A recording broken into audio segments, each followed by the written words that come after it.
सोबतच आता दोन गट पडल्याचं पाहायला मिळतंय। गणेश नाईकांनी वाद करणाऱ्यांना सुनावल्याचंही कळतंय। वाद करणं म्हणजे खाजवून खरूज काढण्याचं नाईक म्हणाले। पक्षाच्या दृष्टीने सहेर शेख यांचं विधान असल्याचं नाईकांनी आता म्हटलं, त्यामुळे भाजपतच दोन गट पडल्याचं यावरून पाहायला मिळतंय।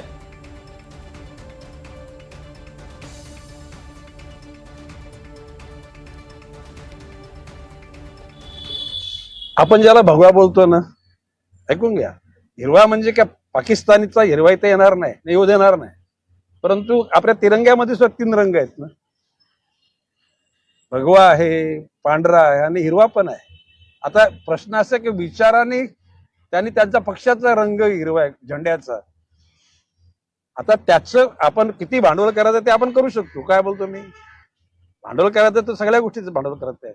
परंतु बाब असे की ते हिरवा रंग बऱ्याच आणखी पक्षात सुद्धा आहे।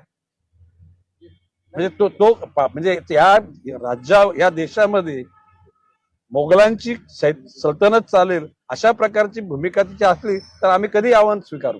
परंतु त्याच्या बोलण्यामध्ये किंवा ती कोणती त्यांची एक नगरसेविका, तिच्या बोलण्यामध्ये अरे आपण बोलतो ना, अरे भगवा मे करून टाकला, तर ती हा पक्षाच्या अनुषंगाने पॉलिटिकली तर तिने बोलले का म्हणजे हारा बना दिया। ऐकून घ्या, म्हणजे जर तुम्ही जर रोखून बघितलं खाजून खरूज करायचे म्हणजे तर कुठे खरूज करता नक लावू शकतो।